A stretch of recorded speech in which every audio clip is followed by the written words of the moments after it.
नमस्ते।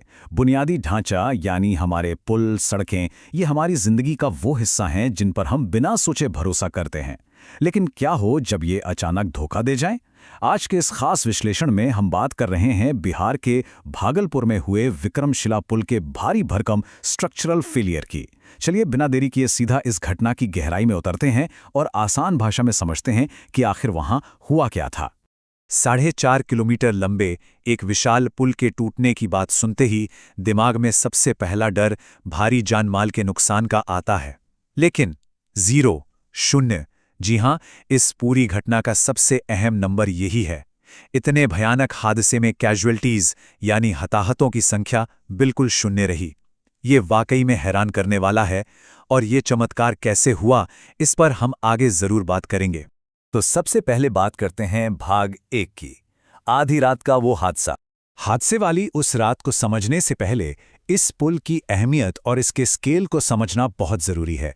साल 2001 में यूपी पुल निगम ने इसका निर्माण किया था और उस वक्त इसकी लागत करीब 200 करोड़ रुपए आई थी। 4.5 किलोमीटर की विशाल लंबाई जो इससे बिहार का दूसरा सबसे लंबा पुल बनाती है। मतलब ये कोई आम पुल नहीं था, बल्कि पूरे राज्य के लिए एक बहुत बड़ा और ऐतिहासिक प्रोजेक्ट था। तो समस्या आखिर आई कहां? देखिए, पुल हवा में तो टिकते नहीं हैं। वो कंक्रीट के मोटे मोटे पिलर्स यानी खंभों की बुनियाद पर खड़े होते हैं और इन खंभों के ऊपर कंक्रीट का एक बहुत भारी भरकम हिस्सा रखा होता है जिसे हम स्लैब कहते हैं। इसी स्लैब पर से गाड़ियां गुजरती हैं।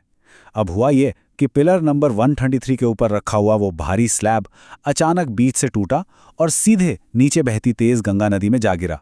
आसान भाषा में कहें तो पुल को जोड़े रखने वाला एक बेहद अहम हिस्सा अपनी जगह से खिसककर पानी में समा गया। और ध्यान रहे, ये कोई छोटा मोटा हिस्सा नहीं था। 30 से 40 मीटर, जी हां, गिरे हुए स्लैब की लंबाई 30 से 40 मीटर थी। इस बात की कल्पना करना ही सिहरन पैदा करता है कि कंक्रीट का एक विशालकाय टुकड़ा जो कई 100 टन भारी रहा होगा, अचानक मुख्य पुल से अलग होता है और सीधे नदी में जा गिरता है। ये आंकड़ा खुद ब खुद बता देता है कि ये स्ट्रक्चरल फेलियर कितने बड़े और भयानक पैमाने पर हुआ था। भाग 2। चलिए अब देखते हैं पुल ढहने की पूरी टाइमलाइन। रात के करीब 12:35 पिलर 133 के पास वाला स्लैब धीरे धीरे नीचे धंसना शुरू होता है। ये पहला सिग्नल था कि कुछ बहुत बुरा होने वाला है। इसके तुरंत बाद महज 15 मिनट के अंदर अधिकारियों ने गजब की फुर्ती दिखाते हुए उस पूरे इलाके को खाली करवा लिया और उसके कुछ ही देर बाद वो मेन स्लैब एक जोरदार आवाज के साथ गंगा नदी में गिर गया। हैरानी की बात है कि बस ये चंद मिनटों का फासला ही एक बहुत बड़ी त्रासदी के बीच खड़ा था।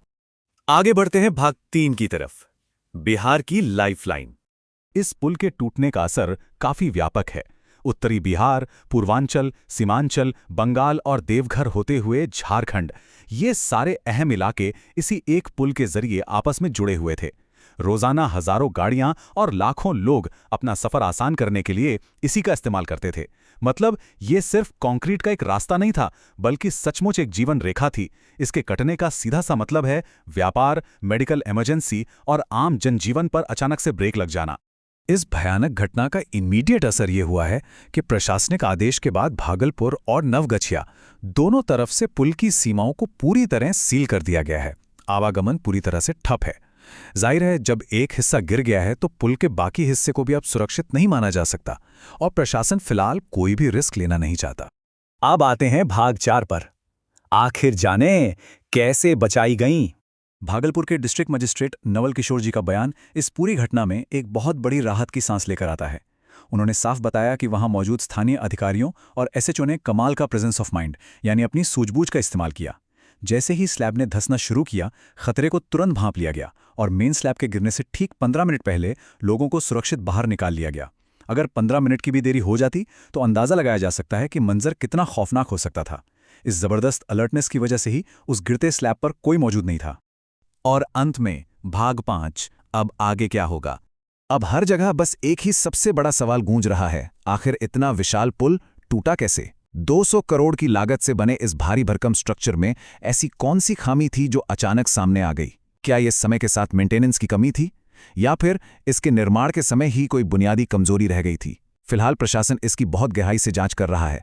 आज के इस विश्लेषण के तथ्य हमें सोचने पर मजबूर कर देते हैं कि हमारे इतने बड़े और अहम पब्लिक इंफ्रास्ट्रक्चर असल में कितने नाजुक हो सकते हैं। अब इस जांच में जो भी सामने आएगा वो यकीनन भविष्य के हर बड़े प्रोजेक्ट के लिए एक बहुत बड़ा सबक होने वाला है।